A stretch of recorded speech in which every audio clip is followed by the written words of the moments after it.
ce personnage que je joue est un personnage très casanier, veuf, un peu solitaire, en conflit avec son fils, a un problème, c'est qu'il est réglé. Il a 7 yaourts aux fruits exotiques, ça le fait voyager. Et il y a son préféré, c'est le yaourt du vendredi, du kiwi de Nouvelle-Zélande. Et quand on commence la pièce, il se passe une chose assez dramatique qu'il va raconter à sa psy. On lui a volé son yaourt au kiwi. Et ça va le perturber terriblement. Et d'autres choses vont disparaître, comme des chamonix oranges, des pimps, tout ça. Et son fils, qui a des conflits, va se demander s'il ne serait pas un peu en train de perdre la boule. Et ça, c'est le départ. Et puis, ça va déboucher sur d'autres choses. Ce qui est très joli dans cette comédie, c'est qu'elle est à la fois une comédie de mœurs, de personnages, de psychologie, de rebondissements. Il y a des rebondissements. Et c'est pas que drôle, quoi. C'est ça qui me plaît. C'est important pour moi qu'il y ait du drame et du rire, parce que je trouve que le rire donne de la légèreté au drame, et le drame donne un peu d'épaisseur au rire.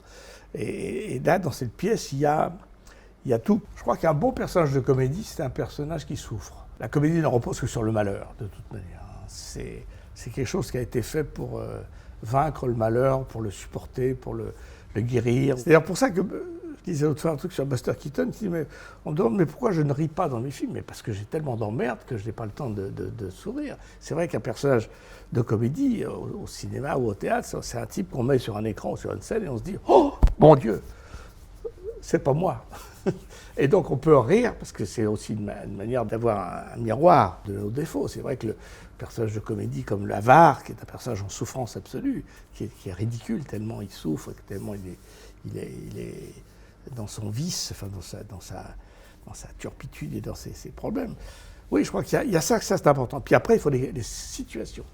C'est pas un personnage. Alors, parfois, vous lisez une pièce, le personnage est formidable, mais s'il n'est pas mis en situation, ça n'a aucun intérêt. Et puis, ça se fait pas tout seul. Ou alors, il faut faire des one-man shows. Une bonne pièce de théâtre, c'est un personnage, des personnages avec des interactions, avec des rebondissements, avec des surprises. Moi, j'ai joué la pièce de Weber, Cher Trésor, qui est une pièce extrêmement bien faite, justement, parce que Weber, il a cette manière de prendre une situation et de la développer, et de dire « Ah !»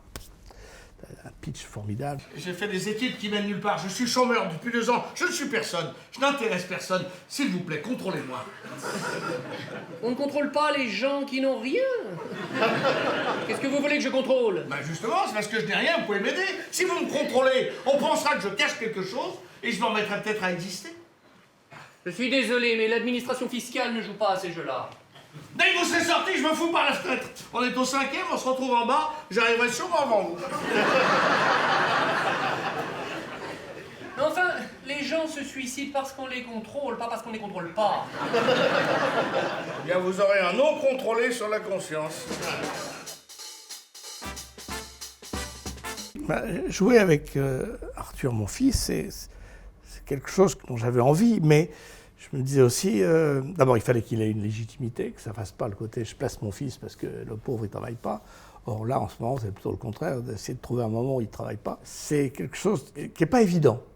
Alors j'en suis assez fier et je trouve qu'il est très bien dans la pièce. Mais en même temps, c'est compliqué parce que les choses se mélangent. Pour les gens de l'extérieur, c'est sans doute sympathique parce qu'ils voient bien que c'est mon vrai fils. Donc il y a une connivence, il y a des trucs qui existent.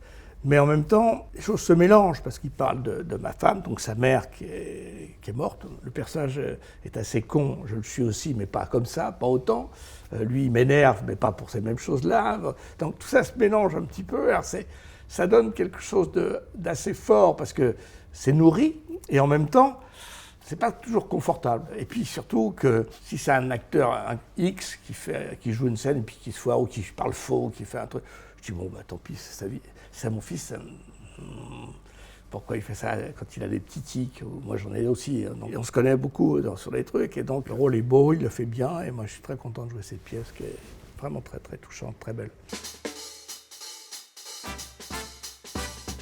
On ne peut pas rire à tout prix. Je trouve qu'il faut rire s'il n'y a pas un peu d'émotion, s'il n'y a pas une espèce de moment un peu de gravité ou de repos. On ne peut pas rire 1h30. Les pièces burlesques, ça n'existe pratiquement plus, quoi. Même le cinéma burlesque, il n'existe plus. Ce qui est important, c'est c'est l'humain, c'est la patte humaine. Et si on rit aussi, c'est parce qu'on est tous des petits êtres humains avec cette interrogation extrême, qu'est-ce qu'on fout là? Et ben, le rire vous permet de soulager tout ça et d'aider à passer une belle vie, quoi. Moi, je trouve que le rire arrondit les angles. Pour moi, le cinéma ou le théâtre, c'est la vie en mieux, quoi. C'est une vie concentrée, c'est une vie plus belle, plus brillante. Et même si elle parle de choses graves, parce qu'il n'y a pas de bonne comédie sans gravité au fond.